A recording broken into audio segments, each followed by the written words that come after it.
नमस्कार. आज आपण एका खूप गाजलेल्या पुस्तकाबद्दल बोलणार आहोत, ज्याने अनेकांना पैशाकडे बघायचा अ, वेगळा दृष्टिकोन दिला. रॉबर्ट कियोसाकी यांचं रिच डॅड पुअर डॅड. हो, अगदी.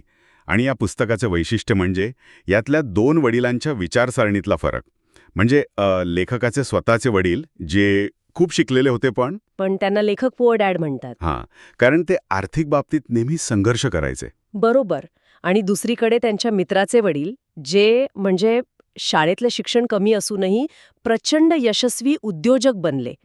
त्यांना ते रिच डॅड म्हणतात. हं. आणि शाळेत आपण काय शिकतो? चांगलं शिका, चांगली नोकरी मिळवा. पण रिच डॅडचा मार्ग तर खूप वेगळा होता. हाच तर विरोधाभास आहे, नाही का? म्हणजे सुरक्षित नोकरी की संपत्ती निर्माण करणं. अगदी. आणि कियोसाकी याचंच सार एका वाक्यात सांगतात.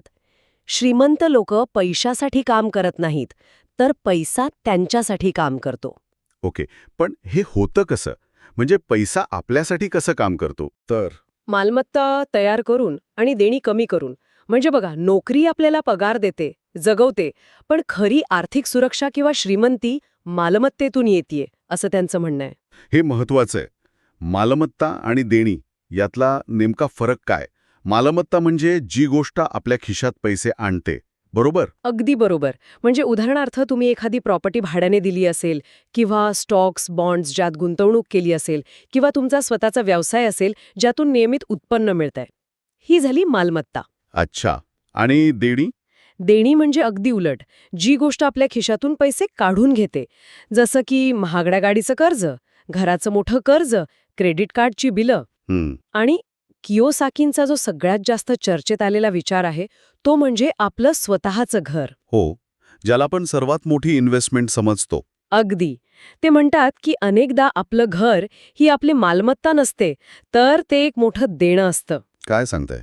हे अनेकांना पटणार नाही पटकन. असं का म्हणतात ते? कारण घरासाठी आपण हप्ते भरतो, प्रॉपर्टी टॅक्स भरतो, दुरुस्तीवर खर्च करतो.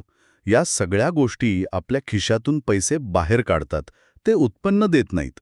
म्हणून ते म्हणतात की आर्थिक स्वातंत्र्य हवं असेल तर अशा गोष्टींवर लक्ष केंद्रित करा, ज्या मालमत्ता आहेत, देणी नाहीत. बरोबर. म्हणजे फक्त इच्छा असून नाही चालणार, यासाठी आर्थिक साक्षरता म्हणजे फायनान्शियल लिटरसी हवी. शाळेत तर हे शिकवत नाहीत फारसं. नाही. रिच डॅड नेमकं याच गोष्टींवर भर देतात. ते म्हणतात की विक्री कौशल्य, सेल्स, मार्केटिंग, गुंतवणूक, इन्व्हेस्टिंग, अकाउंटिंग, कायद्याचं थोडं ज्ञान, ही कौशल्य पैसा कसा काम करतो हे समजून घेण्यासाठी आणि वाढवण्यासाठी खूप गरजेची आहेत. आणि मग त्यांचा तो सल्ला येतो की स्वतःच्या कामावर लक्ष केंद्रित करा, किंवा माइंड युअर ओन बिझनेस. याचा अर्थ नोकरी सोडून लगेच व्यवसाय सुरू करा असा तर नाहीये ना? नाही, तसं नाही. त्यांचं म्हणणं आहे की तुमची जी मुख्य नोकरी किंवा व्यवसाय आहे, तो सांभाळून फावल्या वेळात स्वतःची मालमत्ता तयार करण्यावर भर द्या. अशी मालमत्ता जी तुम्हाला निष्क्रिय उत्पन्न, पॅसिव्ह इन्कम मिळवून देईल. निष्क्रिय उत्पन्न म्हणजे असं उत्पन्न ज्यासाठी तुम्हाला सतत सक्रियपणे काम करावं लागत नाही. उदाहरणार्थ, तुम्ही एखादं पुस्तक लिहिलं तर त्याची रॉयल्टी मिळत राहते, किंवा प्रॉपर्टीचं भाडं येतं. तुम्ही कामावर नसतानाही पैसा येतो. ओके.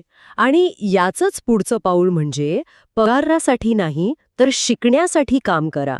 म्हणजे फक्त जास्त पगाराच्या मागे न लागता. जिथे नवीन कौशल्य शिकायला मिळतील, अनुभव मिळेल, अशा संधींना प्राधान्य द्या.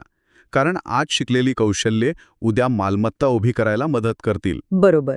पण हे सगळं करताना, म्हणजे गुंतवणूक करताना किंवा मालमत्ता तयार करताना भीती वाटते अनेकांना.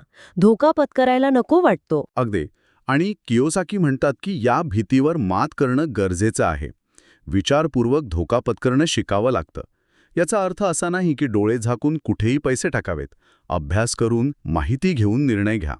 अपयशाची भीती आपल्याला पुढे जाऊ देत नाही अनेकदा. खरंय. या पुस्तकाची चांगली गोष्ट म्हणजे हे नवशिक्यांना पण समजतं.